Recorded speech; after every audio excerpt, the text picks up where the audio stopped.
Okay, we're going to go ahead and get started. Welcome, everyone. I'm thrilled that so many people are able to join us today, and even happier that we'll be able to record this session and make it available on demand for folks, including to be able to offer some CLE credits attached to it for those of you who are attorneys and joining us. I think that through the live session and recordings, this session will reach over 100 people today, so we're excited you're here.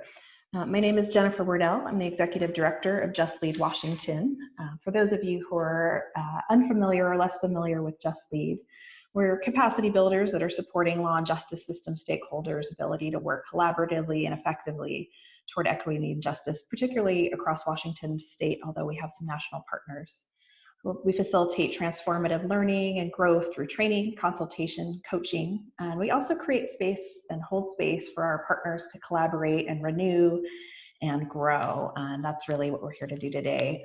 Our efforts intentionally center leadership development and equity, particularly, though not exclusively, racial equity, and collaboration across legal and community partners. So we are all living and working through really unprecedented and challenging times right now. We know that the COVID-19 epidemic is taking a remarkable toll on our health and our mental health, on our colleagues and our loved ones, and particularly on clients and communities who are already experiencing harm caused by systemic bias and structural oppression. So Just Lead is very pleased to be able to offer a series of online leadership sessions. We're calling them adaptive leadership, nimble leadership for uncertain times. And we're working in partnership with our close colleagues from Majors Leadership and Reverb DEI, as well as some special guests. And today's first session focuses on how we can care for ourselves and our colleagues during this time of crisis. So as we know, we need to kind of put on our own oxygen masks first, as they say, before we can help others. And if you stick with us throughout the leadership series, you'll hear us talk about the phases of the current epidemic. Right now, we would call this kind of the acute crisis phase. And you'll also hear us talk about some of the leadership competencies that are prevalent in some of our other programming, including the Leadership Academy program, which I know a lot of you are familiar with. Today's session highlights a competency that we call fostering processes of renewal, and that is the ability to be able to engage in practices that allow us to stay true to ourselves, to our values, to stay responsive to evolving community issues and needs, and practices that allow us to really sustain ourselves and kind of stay in the work for the long haul. So I want to introduce you to our amazing speakers for today, but first I want to do a quick tech check as folks are logging on. Hopefully, since we're in this virtual universe, we're getting used to working with platforms like Zoom, but just in case, wanted to highlight a few things, particularly because we'd really like the ability to interact with you today, and we know that's hard when we're doing webinars like this. So just really briefly, at the top right of your screen, you should have some options to manage what the view of your screen looks like, and kind of weighing whether you want to see our lovely faces or look at the screen sharing that we'll be doing for part of the time. And there's a few viewing options there. And then at the bottom of your picture, you should have a control panel that allows you access to things like a chat box, and to do things like raise your hand or ask Q&A. So the first thing we'd like to do is make sure that you, for those of you who are participating live with video access, to test out the chat box. So I see some folks are already in there. If you haven't already, go ahead and click on the chat icon, which will look like a little thought bubble, and open up the chat box and just let us know where you are participating from. You can share your organization, your name, your physical location, whatever you'd like to share in the chat box. And while we're doing that, also want to mention that there is a Q&A function also on that bottom control panel. That's where if you want to enter a question in, just send it directly to the panelists and not necessarily share it with everyone. You can pose your question in the Q&A, but you can also, we'll be keeping an eye on that chat box as well. So either are fine for submitting Q&A. If you want to ask something anonymously, your questions can go in that Q&A function. And the other thing we want to make sure you are able to do today is raise your hand, because there'll be points throughout the session where we'll be asking for your input. And since this is a webinar format, we unfortunately can't see all of your lovely faces, but if you raise your hands either with a question or when we invite in some input, we'll go ahead and allow you to kind of hop on and we'll be able to hear you. And the last thing I'll say is, although this is a virtual session, hopefully you have access to a pen and paper, because we're going to be doing some individual reflection as well and some writing work. So if you haven't got that readily accessible, go ahead and take a moment to go and find a pen and paper. Okay, so now I do want to introduce you to our wonderful speakers. First is Lori Carlson, and Lori came to Just Lead in our collaboration as a Leadership Academy Fellow back in 2015 and began serving on our board of directors in 2016. Lori is also the founder of Reverb DEI, where she leverages her extensive community organizing background with a focus on helping organizations ensure that their equity values are woven into their daily operations and hiring practices and workplace culture. Lori has designed and led trainings and workshops for Washington State's Marriage Equality Campaign, spearheaded DEI strategy for the UW School of Law, and has led staff diversity policy development for UW's Office of Minority Affairs and Diversity. We also are welcoming Dr. Michelle Majors today, who's the principal and lead strategist at Majors Leadership, which is a national consulting firm dedicated to supporting social justice organizations and solving office culture, internal structure, and equity challenges, and exploring new models for success. Michelle worked in a variety of roles at Columbia Legal Services, one of our close partners, and including served as their first director of equity. Michelle's done lots of amazing recent work as a consultant, creating organizational-wide equity assessments and integrating equity into organizational processes, conducting race equity trainings for staff and volunteers of nonprofits both in Washington State and nationally, and creating equity curriculum for leaders of an international nonprofit. Michelle has a master's in transformational leadership and a doctorate in educational leadership. And finally, welcome to Angeline Thomas, who's also a Leadership Academy alum. Angeline's the former executive director of Washington Appleseed, the Center for Law and the Public Interest. And after losing 7 close family members in a 3-year period, including both of her parents 7 months apart, Angeline became a student of the transformative power of grief, which is so relevant in this moment. And Angeline currently is living in New Orleans, where she's working on a memoir and completing a chaplain and training program at Oxnard Medical Center. So we're excited to have all of your diverse perspectives today. And with that, I am going to turn it over to you all. Thanks. Well, welcome everyone. I'm sad that I can't see your faces, but I'm glad that you can see us. So we are going to start this session with a short meditation. And so I have learned in kind of my grief work that the only way through pain is through. So we're going to practice that together. So I welcome you to arrive in this space, shake off whatever has happened earlier in your day. I want you to just feel your body on whatever you're sitting on. Put both feet firmly into the ground. And let's all take a collective deep breath.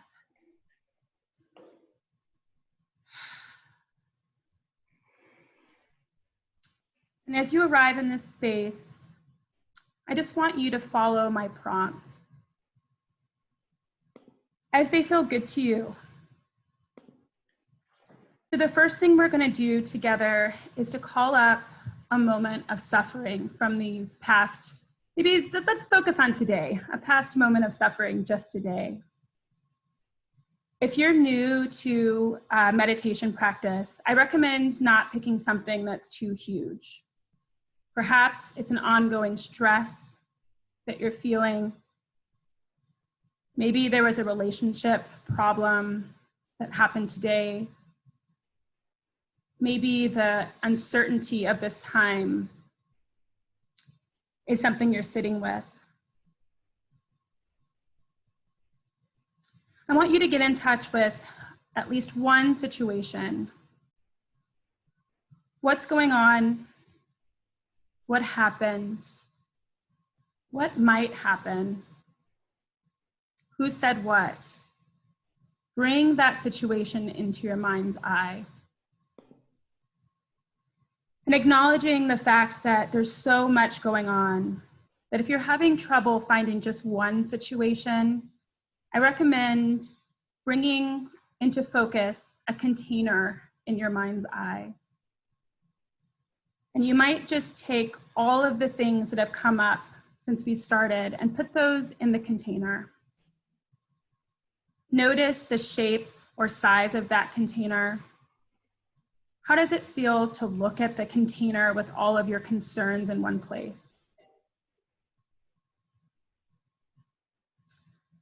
And so now I'm going to lead you through 3 components of self-compassion. We're going to talk through 3 phrases. So the first phrase is that this is a moment of suffering. Bring mindful awareness to the fact that suffering is present. As you breathe, you might find some language that speaks to you. Things like, this is really hard right now. Or maybe I'm really struggling. We want to turn towards our difficulty and acknowledge it. We want to name it. This is a moment of suffering. So the second phrase is that suffering is a part of life. We want to remind ourselves of our common humanity. Everyone has moments of pain. You might find language here that works for you, saying something like, it's not abnormal to feel this way. The whole world is going through a similar situation. While the degree or flavor of the suffering may be different, suffering is a part of life. It is simply part of being human. And as you continue to breathe, I want you to ask, may I be kind to myself in this moment? And to support being kind to yourself, you may consider putting one hand over your heart or on some other place that feels soothing and comforting. Notice the warmth of your hand. Notice the feeling of that gentle touch. Letting those feelings of care stream through your fingers. May I be kind to myself. And here you may use any language that supports this sense of kindness and care. Maybe you might use language that you would use with a good friend who is going through a very similar situation. You might say something like, I am here for you. I care about you. I am so sorry you're experiencing this. You might even try calling yourself by your first name. Angeline, I am so sorry. Use any phrasing that feels natural to express your deep wish that you would be well and happy and free from suffering. Now I want to take one additional deep belly breath. I invite you all to breathe in through your nose and let it go. And as we let go of this practice, I want you, before you open your eyes, to notice how you feel right now. Allow any sensations to be just as they are. Allow you to be just as you are in this moment. So I invite you all to now open your eyes and rejoin us. And if you'll grab your pen and paper, and we'll spend just a minute or two journaling about what came up for you.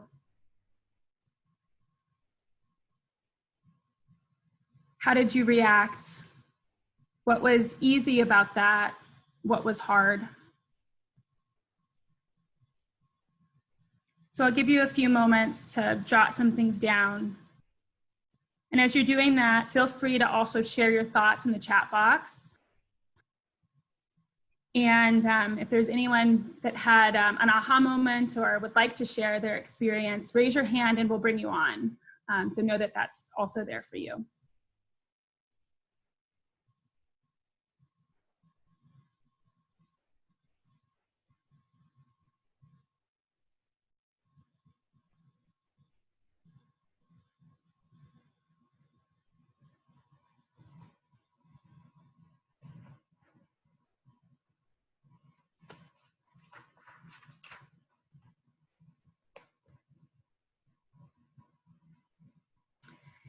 So I've neglected to mention, so this meditation is loosely, well, actually not loosely adapted, it's completely adapted by Dr. Kristen Neff, who is an expert in mindfulness and self-compassion.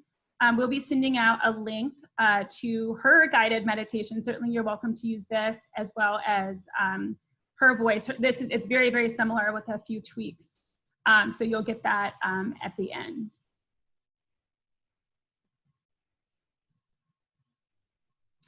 So is there anyone who wants to share their experience? Just raise your hand using your little tool panel on the bottom.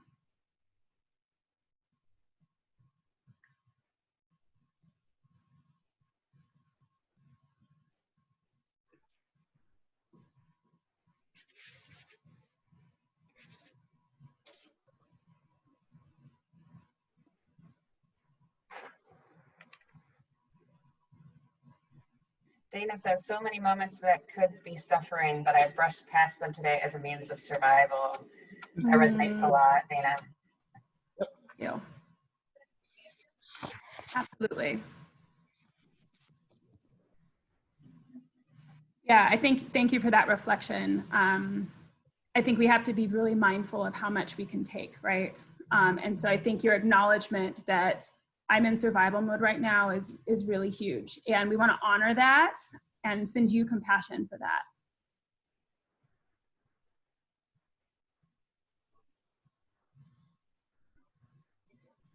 So we'll give just a few more minutes for anyone else who wants to share in the chat or come on, and then we'll move on.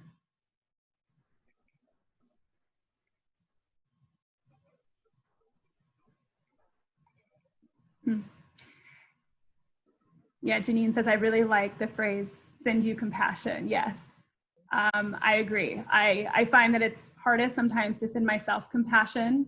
And so this is why, at least for me, this practice is really important.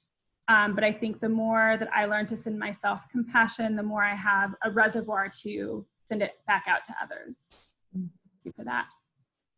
Yes, it is. Hillary says, it's much easier to be kind to others than to myself. Yes, I think that's absolutely the case. Oh, I will say, you know, it's interesting from my chaplaincy work, I have learned that, you know, the way that we treat ourselves is actually the exact way we treat others, which has been a kind of an aha moment for me when I think that I'm being so kind to others that I have work to do, which again is not to put pressure, but just to cultivate awareness. Another panelist is sharing her experience of loss and saying that it helped to have compassion for those who don't know how to take it day by day or hour by hour. Yes, absolutely. Which I think is huge, the moment by moment.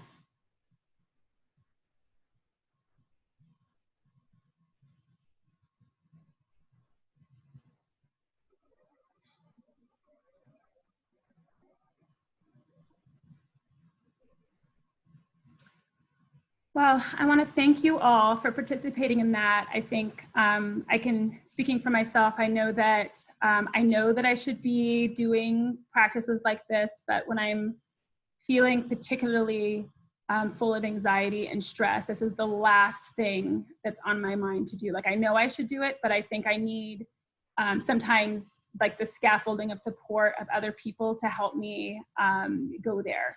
So I appreciate your willingness to go there with us. And I'm going to turn this over to my colleague in the next moment. But I appreciated the prompt to put my hand on my heart. Yeah, living alone. I haven't had the touch of another human for weeks. Yeah, I think that that's huge, absolutely huge. And recognizing, I think, the pain of that isolation. Absolutely important. Do you have reminders you use to tell yourself to go into mindfulness mode? Yeah, usually when I am really triggered and on the verge of tears, or usually it's like after I screwed up, I'm like, oh shoot, I think I need mindfulness. So yeah, usually when I just let myself fail. Yes, you're welcome. You're welcome. And hi, Heather. Sorry, I saw your name pop up, so it's good to see you. So anyway, I'm going to turn this over to my esteemed colleague, Michelle, who is going to take us to the next exercise. So thank you all. Thank you so much, Angeline. I think we all kind of need to take a minute and just kind of get present and grounded. All right, y'all. So today we are talking about caring for ourselves and each other, and just some strategies for leading through a lens of mindfulness and compassion, right, during this time of great challenge for all of us. And I just want to say this out loud because nobody else has said it enough. We are in the middle of a pandemic. Like, this just the reality of it. You know, I go in and out of waves. Like when I walk out of my door and I see nobody's out there, I'm like, oh yeah, this is real. So, you know, being in this situation, if you think that that does not affect how we move through life, day-to-day decision makings, how we interact and lead our organizations, you know, I would argue that it does. In this session today, well, my session anyway, we're focusing on 3 strategies for, well, I'm going to focus on 3 strategies for leading through this time, and they will be empathy, self-reflection, and vulnerability. So first, what we're going to do is we are going to, Jen, do you have the Brene Brown video queued up? Awesome. So we're going to watch, it's like 2.5, 3 minutes. We're going to kind of start off with that. And this is an excellent video to kind of set the foundation for the rest of this segment right here. So go ahead and start the video when you're ready, Jen.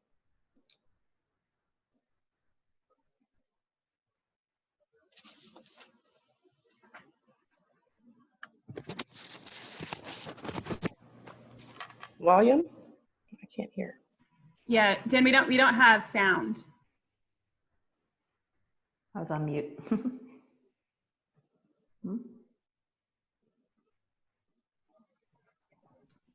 You know, still no sound. You know, Jen, I on another thing I've been doing, we've been having trouble with Zoom doing sound screen sharing. So it could be that it's not possible. Very different than sympathy. Empathy. Oh, there we go. We just heard. Empathy drives disconnection. Empathy, it's very interesting. Teresa White is a nursing scholar who studied professions, very diverse professions where empathy is relevant, and came up with 4 qualities of empathy.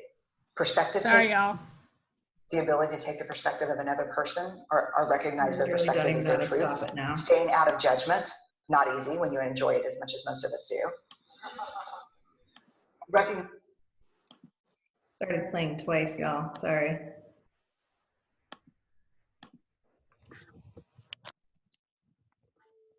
Let's try that one more time. Yeah, so Eloise says, when you share screen, share sound on. Mm-hmm. That's great. I don't know where that is, unfortunately. How about now? Yes, good. Sorry. So what is empathy and why is it very different than sympathy? Empathy fuels connection. Sympathy drives disconnection. Empathy, it's very interesting. Teresa Wiseman is a nursing scholar who studied professions, very diverse professions where empathy is relevant, and came up with 4 qualities of empathy. Perspective taking, the ability to take the perspective of another person or recognize their perspective as their truth. Staying out of judgment, not easy when you enjoy it as much as most of us do. Recognizing emotion in other people and then communicating that. Empathy, is feeling with people. And to me, I always think of empathy as this kind of sacred space when someone's kind of in a deep hole and they shout out from the bottom and they say, I'm stuck, it's dark, I'm overwhelmed. And then we look and we say, hey, climb down. I know what it's like down here, and you're not alone. Sympathy is, whoa, it's bad, no, you want a sandwich? Empathy is a choice, and it's a vulnerable choice, because in order to connect with you, I have to connect with something in myself that knows that feeling. Rarely, if ever, does an empathic response begin with at least. Yeah. And we do it all the time, because you know what? Someone just shared something with us that's incredibly painful, and we're trying to silver lining it. I don't think that's a verb, but I'm using it as one. We're trying to put the silver lining around it. So I had a miscarriage. At least you know you can get pregnant. I think my marriage is falling apart. At least you have a marriage. John's getting kicked out of school. At least Sarah is an A student.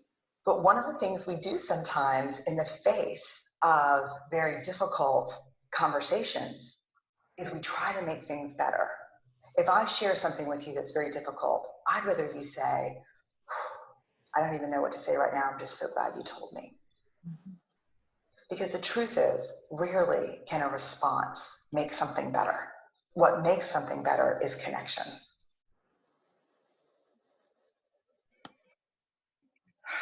Thank you.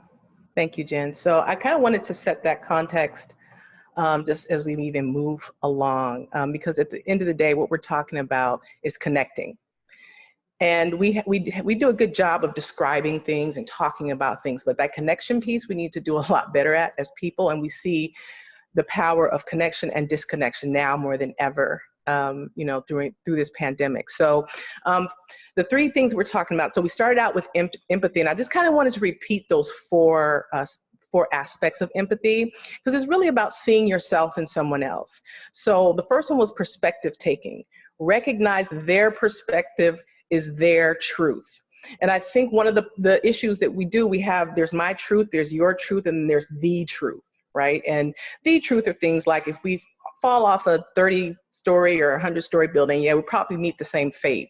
But other than that, it's pretty much my truth and your truth. And a lot of the problems that we get into, we get tangled up in seeing my truth as the truth, right? And so just really that sense of perspective taking. The second one is staying out of judgment, taking your truth and imposing it on another's behavior. I see my judgment in this pandemic living with someone where I'm like, why are you doing it that way? Or why do I have to keep saying the same thing, right? Because I have a way about doing things, thinking about things and seeing things, and I have a truth about things, and now I'm imposing that truth on his behavior. Right. And so that is never going to work. We have to find this common ground of like staying away from judgment and also like looking at their truth. Also recognizing emotions people are having and communicating them. I think so many times that we get tangled up into, you know, concerns, issues, conflict is because we're not reflecting what that person is feeling. We're really trying to just position ourselves and be right about something. And so when you are able to articulate, wow, it seems like you're pretty upset, or are you embarrassed, or what is the experience, and you can name it in that other person, they feel known. They feel known in that moment. And also feeling with people, not about people. So when people are in their space, in their world, that whole silver lining piece, and you're over here and you're talking about something that they're relating to, as opposed to feeling what they're feeling and having that be the primary point of connection between the two of you. So the second thing is self-reflection.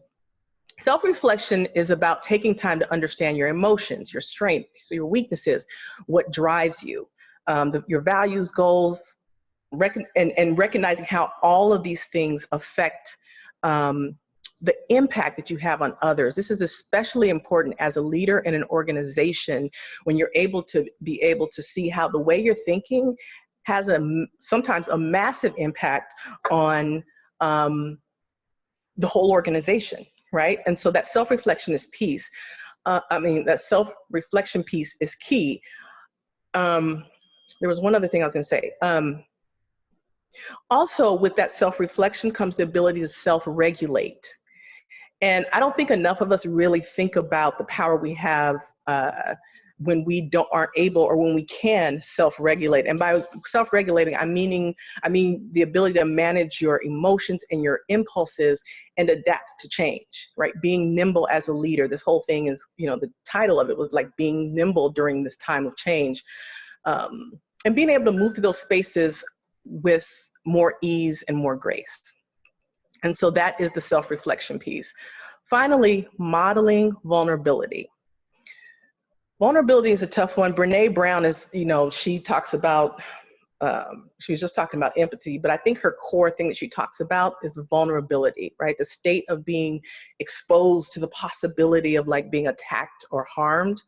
Vulnerability is usually, I would argue, vulnerability is usually at the core of everything that we don't want to deal with, right? At the core of fear and pain and anger, grief, shame, it doesn't matter, embarrassment, is this vulnerability, something that we're trying to protect, right? So I also think that what gets in the way of organization reaching their maximum potential is oftentimes leaders who won't be vulnerable and be open to a different way of doing things for fear of like admitting something is wrong or they're doing something wrong. So why is COVID-19 so devastating? We all feel vulnerable. I mean, this is, I think, the first time as a country that we're like, oh, we do not have enough supplies to keep people alive. The doctors are vulnerable. We're all vulnerable. And so that is something that I don't think that we've ever felt. I know in my lifetime, I have never felt this vulnerable. So why be vulnerable, right? Like if you're putting yourself out there and exposed to the possibility of attack or harm, and why should we model it, right? One, because real empathy and self-reflection actually begins with the ability to connect to your own humanity and your human vulnerability. How do you connect with someone from a state of empathy when you can't connect to yourself from that place, right? And two, it creates a place of safety for others to step into their own vulnerability so that real connection can occur. This is all about connection. I can't even say that enough. I'm trying to think what we opened up with. She said it was something about things, we want things happen when we are connected, right? We want to be connected. So I am going to kind of tell a story and talk about like how I weaved all these three kind of principles into a particular incident that happens to me. Speaking of modeling vulnerability, this story is brutal for me to tell still to this day. I do not like to share it, but I think that it really points to something. And so as a consultant, I was leading a training, and in this training, I was co-leading at the time. Many of you know Aline. I was co-leading with a co-facilitator, Aline. And one of the people in the training was asking about privilege. Describe what privilege is and what white privilege is and how that manifests and plays out. So I was talking about, I used the analogy of the things that we have to talk to our children about. We have a 12-year-old Black young man in our home. And I was talking about the things that we have to prepare him for, and the things that we have to safeguard for him that my white counterpart doesn't necessarily have to safeguard against. And one of them was the story. I'm sure most Black parents know the story or the talk we have to have with our Black sons and daughters, but Black sons in particular, about police, engaging with police, how we show up, what to do when they say do this and what to do, just kind of navigating that whole world. While I'm describing that experience, I made the comment, let me say it the right way so I can own it. I made the comment, I mean, he's 12 years old. I want to kill him myself sometimes. And I made this gesture like I could just strangle him, right? People laughed. I kept going. And then a man of color raised his hand like he had something to say. And I'm like, oh, okay, you have something to say. And he said, you just made a joke about killing a Black boy. basically, what is wrong with you? He goes, that is not okay. Do you realize you just made a joke about killing a Black boy? I didn't hear it when I said it. You know, I didn't hear it. And it caught me off guard. I did. I said, yes, I did. I just owned it. I acknowledged it. This was a training with 40 people in the room. And this was the first training in a year-long process, right? So people are already about doing race equity work in their organizations. So here comes this facilitator coming and say, we're going to talk about race and race equity. And I make this joke about killing a Black boy in front of these people. He was absolutely outdone. So I acknowledged it. And, you know, I tried to, you know, say, you know, I'm sorry, you're absolutely right. I did say that. I didn't hear it. And it was at the end of the training, so we kind of just had to leave it there, right? I tried to talk to him immediately following. He was just like, no, just, I'm good, don't talk to me. And so I'll just park it right there, because in that moment, I was mortified. I was embarrassed, right? I was hurt for him. It was an exchange between two people of color.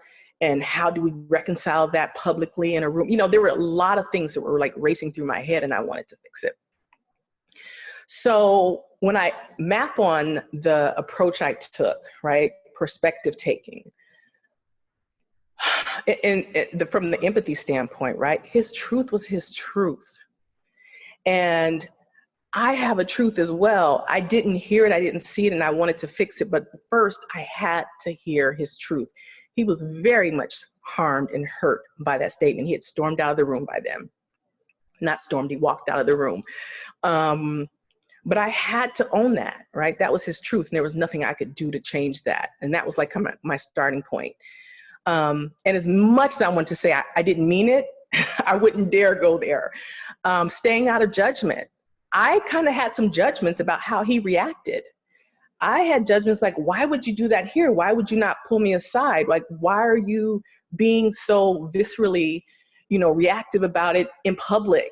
Pull me aside, you know, and just these unstated codes that we have as people of color, like there's not that many of us. So if you have something to say, you pull me aside, don't publicly do that, right? All of those things were like there. But, and though I could not judge him. If his truth is his truth, you can't judge him for that reaction. I don't know how deep that wound was. The next thing was like recognizing people's emotions or having and communicating them. I said in the space on the moment, I see I upset you. I see you are upset. I'm sorry. In fact, I said, I see you're triggered. That was triggering for you. And then he was like, don't say triggered. So that took him further into the abyss. And I was like, oh man, this is just really bad. I'll just let myself out now. I felt like it was getting worse and worse. But I apologized, and I did it publicly, just to honor what he felt, right? So the self-reflection piece was really critical, because I had to really own my family of origin narratives. I come from a family where my great-grandfather shot a Klansman in Mississippi, or maybe Alabama, and in defense, right? I mean, Klansman comes to your door, they're not coming to have dinner, they're not coming to negotiate. So he was 8 years old and he killed a Klansman. So the whole family had to move to Chicago. And so the violence of you know, that level of terror and violence that went on during those, you know, in the maybe 20s or 1910 or something along those, all of that kind of, the narrative of that carried through my family. So my grandmother came along. My grandmother had very violent love language. So she would say, you kids get in this house before it gets dark, before I lynch you.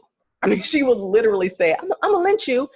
And then we'd go in and there was a warm dinner and she would greet us with hugs and love. Or she would say, if you bring this kind of grade into the house, I'm gonna cut your throat. She would threaten to cut my throat if I brought in bad grades or whatever it is. It was just all weaved in, that pain. And so even when she passed away in her 80s and she would threaten to I'm gonna beat you if you don't come visit me, I'd be like, oh. I mean, I still think about it like, oh, I miss her, and her threatens to whip me, you know? And so I think that I had to reconcile that family origin stuff and go, whoa, if that's in my love language, I love that kid. You know, I love this person in my house. Like, that's the whole point of the story, is to say how much I love him, the things that we have to do as a family to protect him and make him safe. But what I didn't hear was, in the process of me saying that I want to protect him, I said, I wanted to kill him, right? And so I had to unpack all of that. And now when I go into spaces, I'm more mindful of the things that come out of my mouth, because my love language of violence in my history doesn't really work so well as a race equity consultant leading a training talking about privilege and racism. Okay. And so all of these things play out, and everybody has things inside of you that you do that are automatic. They're family of origin stuff. You're hardwired. It just comes out. You're wired that way. So this is that self-reflection piece now allows me to self-regulate when I'm talking to groups. And does that mean I'm going to say everything perfect, or I will probably make a mistake again. Let me just apologize in advance. But it just has you be more and more more and more aware and build skills around your ability to communicate and connect, which is what this is about, is connecting with one another by knowing yourself. And that modeling vulnerability piece, you know, I shared that story with this young man. Like, when we finally began to talk, or we got the chance to talk and unpack it, I shared the story with him. And I apologize. Would it have been a good idea for me to share my family of origin? No, it just would have been like, in public, I wouldn't have done it, because it was like I'm making excuses. In the moment, we just have to honor where people are, right? And so if we're talking about compassion and mindfulness and the principles of empathy and self-reflection, and what was the other? Empathy, self-reflection, and the last one, I forgot it already. What is it, y'all? Let me get my notes. Vulnerability. Vulnerability. I was gonna say, you're doing it right now, Michelle. Well, here's the thing. There's no accident that I forgot that one. That is definitely my week's area of challenge, of vulnerability, because I instinctively want to defend myself. I just instinctively want to, I didn't mean it. I want to defend myself, and I want to restore myself. But sometimes you have to restore the situation by being vulnerable so that they can be restored, and then together you guys can connect, right?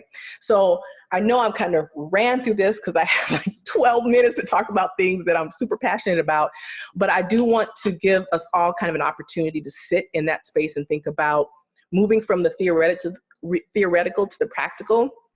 And, we're going to do a short exercise to kind of explore these concepts in your own lives, right? No, you don't have to share. It sure would be nice if you did, but you do not have to share. But this is just a way for us to think about, how do these principles show up, and how can we use them practically in real time with things that we're going through? So we're going to do an exercise right now. And what I want you to do, this first part, I'm going to give you 1 minute, okay? I'm giving you 1 minute to think of something that happened recently. It just did not go well. It doesn't have to be a public training that you bombed or anything to that level, but it could be just any incident didn't go that well. Maybe a disagreement or a conversation that just kind of went sideways and people were left. Have you ever had a situation that just went sideways and it was just left undone, and you're just sitting in this weird space where it's not cleaned up and you're kind of tiptoeing around stuff?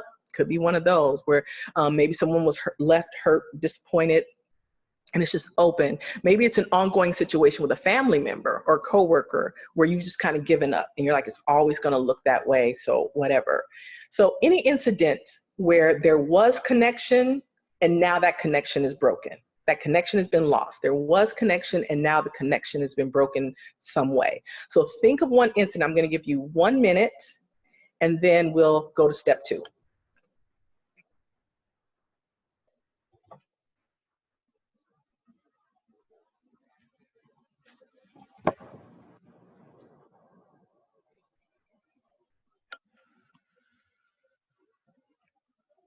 I didn't time it. Anybody time it by chance?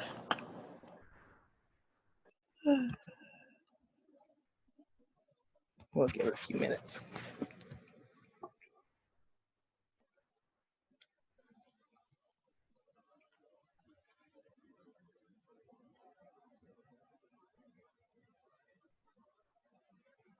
Okay, I'm going to assume that's 1 minute. Close enough. We're a little bit over time. So thinking about that situation. Now you take that situation you just thought about and wrote down. Thinking about that situation, how might that situation have gone differently if you would have engaged with empathy or self-reflection or modeling of vulnerability? How would it have been different? You can also look at it another way. How could you transform it now if approaching it with empathy, self-reflection, and vulnerability, modeling vulnerability? So either something, how would it have changed in the past, or how can you still change it today? I'm going to give you another, I said 3 minutes, let's do 1.5.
Okay. All right, we're just going to go ahead and move forward. So now we are kind of just going to open. We don't have as much time, but if anybody is willing to either raise your hand and share, like, this is a situation, this is what I thought of, or you can write it, share it in the chat box. Anything that comes to mind, or any reflections or aha moments that came up when you were, when you're doing this exercise.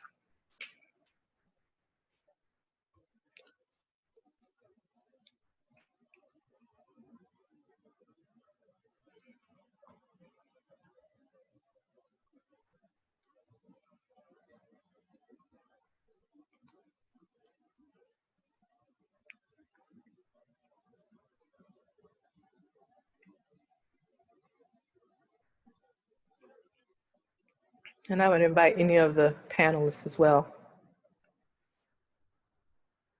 Oh, I really need to stop snapping at my partner, a healthcare provider, unless, own that, worrying about his, making him work, making me a worse support partner. I think Jen and I both have healthcare worker partners. I think we can probably both relate to that too. Mm-hmm. Especially when we're at home together more than we usually would be without somewhere to go out, without other people to interact with.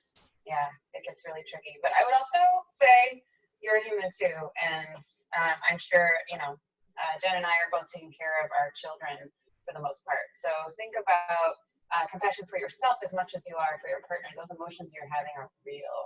Mm-hmm. Honor those. Be compassionate with yourself.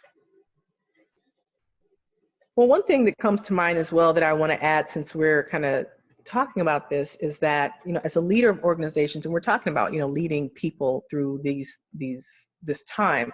I love that. I missed an opportunity to support a friend and empathize with her experience when she invited me and others to gather with a level of social. Yep, that was uncomfortable for me. Yeah, that other piece, like, I am an introvert, and so I'm already super. Social distancing is my jam. Like, I was born for this moment, right? I've been training for this moment. So I understand that whole piece of social distancing, but like, people are, and I'm going back to what I said to leaders, people, you have no idea what people are experiencing. No idea. There are people in domestic violence situations right now. This is devastating for a lot of people, right? And so that empathy piece and just standing in wonder, like not knowing where people are, is super important. I was just going to jump in quickly with the chat box. So, you know, someone said I tried to solve the issue by managing it myself instead of being vulnerable with my support system to get more input and feedback. Yeah, that's huge. I find that the way through is through being vulnerable every single time. And when I'm not, I think someone else said that, you know, that the situation would have gone way differently, and my pride clouds my initial response. Like, absolutely. Anytime, I feel like someone asked earlier about what's that triggering to be mindful. Usually if I'm like, I'm right, is a good trigger to feel like, oh, I should be mindful right now. Mm-hmm. Mm-hmm.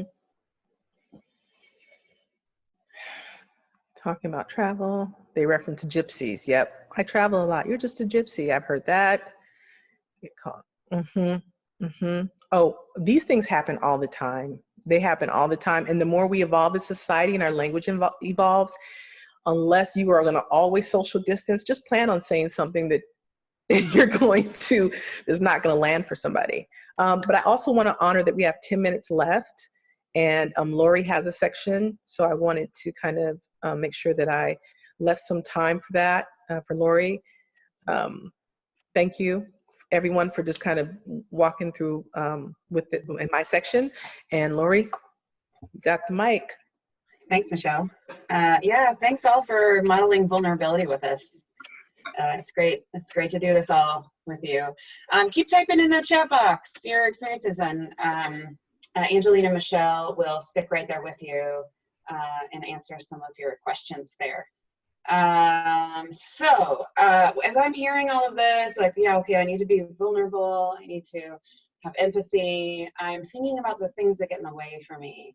And the things that get in the way are fear. And there is just a shortage of that right now for me. Oh, Jen, could I have the slide?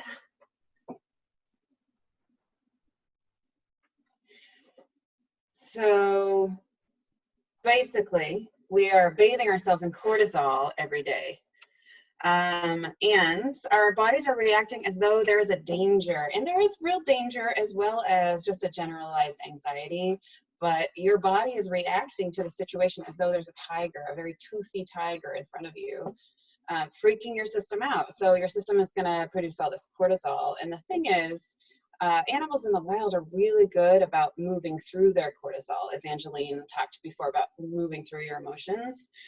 Animals in the wild will eat, they'll mate, they'll do things that move this cortisol out of their system and transition to a much calmer situation. Instead, as humans, we go right back to work. We go right back to bathing ourselves in cortisol. And the moment that I feel calm, I've breathed, I've done some things to get my cortisol out of my system, something will pop into my mind. I forgot to call my aunt. I wonder how she's doing. I call her, and she's 68 years old. She's running errands at her work. And it sends me right back into, is my aunt okay? She's the closest thing to my mother who has passed. What if she passes too? I don't have that connection to my mother anymore. And then my body is right back into cortisol city. So I want to talk about some strategies to move ourselves through these moments of stress and anxiety, and to give ourselves a nice cleanse from all that cortisol running through our veins. The Trauma Stewardship Institute, Laura Vandernoot Lipsky, is an expert at all of these different tactics that will help us to do this. Jen, if you would go to the next slide. We're going to take a look at something they sent out the other day, which is a tiny survival guide. And I just want to pull out a few of these things that work really well for me and expand on them a bit, and then invite you in the chat box to share some things that have been working for you lately.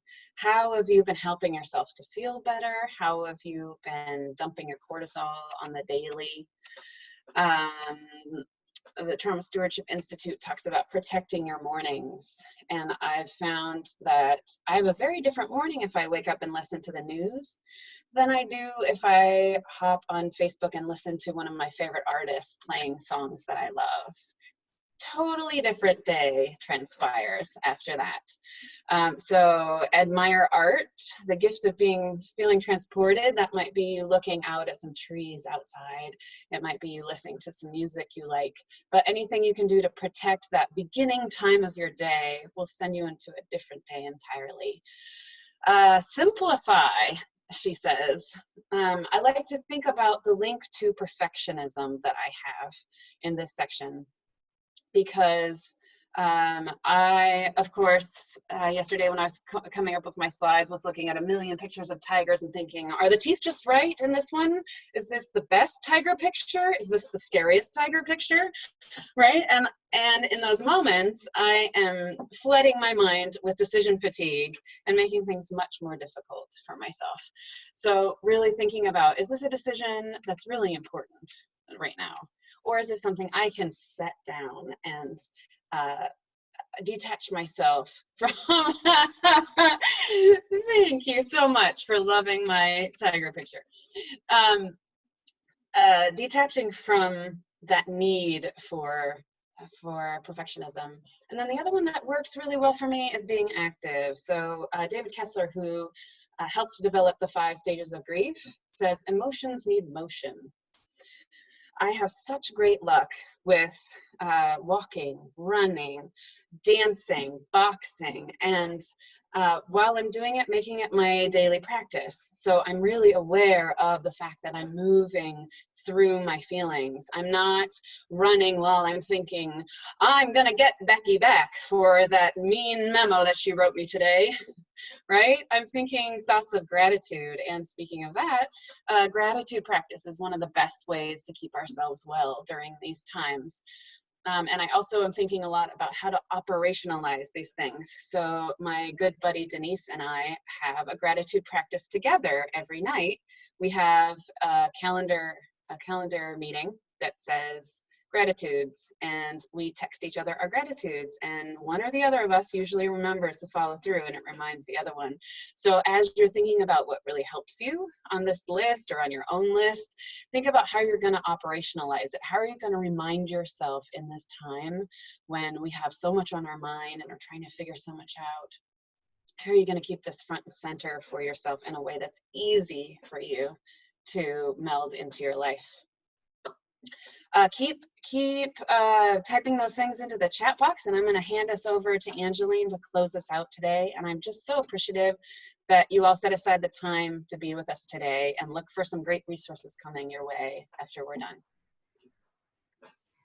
Great. Well, thanks, Lori. I just, you know, I feel like this list was such a excellent reminder of all the things like I know I should do but don't do. So I feel like I'm going to put this on my fridge as a way to just it to be a grounding place for me. So I want to thank everyone again. Jen will be sending out all of the resources. I saw that we have been seeing things in the chat box about when are we getting this, and please, you know, send it out soon. So we'll make sure to take care of that. One of the things that we didn't have time to talk about, but on your way out, we'd love to hear how you kind of now have put on your own oxygen mask. We'd love to know the ways that you are also supporting your larger community. So if that's things that you want to maybe respond to the email resources and or in the chat box as you kind of say goodbye, we would love to hear that. I know in my neighborhood, I was taking a walk the other day after like 3 days of not being outside, not smart, and found that someone had put a whole bunch of masks for children that they had hand sewed. And so that was just a beautiful thing. And I know that you all are doing that in your daily lives, in your work lives, in your personal lives, and we would love to hear it. So with that, I just want to invite everyone to take one more collective deep breath. Certainly, I think in our webinar, we hope that you got a lot of value out of this today, but realize that that doesn't like negate all of what we are going through. And so I know for me that I need to kind of put my hand over my heart and say, mercy, mercy, self-compassion, girl, because this is a tough season. So out of that place, I am sending you all compassion on the way out. Thank you absolutely for joining us. And Jen, is there anything I forgot before we sign off? Yes, I would I just knew it. add, I didn't forget anything, but I of course wanted to add our gratitude to our amazing participants and to our amazing speakers as well. I apologize for some of the tech glitches. I'm still practicing playing back-end support. For example, I can't reach the place where you should be able to see me right now. But just wanted to confirm, first of all, Michelle, Lori, and Angeline, you're fabulous, and we appreciate your spending your time with us. The follow-up email will have all of these resources included, and we'll also be sharing information about the next couple of workshops in our series. So please keep an eye out for that information as well. Session 2, we'll be talking more directly about leading teams in times of isolation. What does it look like to be collaborating and supporting folks when we're all operating virtually? And that's Thursday, May 7th. And our website, justlylaw.org, will also have some more resources you should be able to access on your own time, written resources and recorded resources. So thanks all again. Panelists, anything you want to add on our way out? Be well, and thank you. To me, that's funny. I can't see it, but yeah. Thank you, everyone. Bye all. Be well today. Thanks, everyone.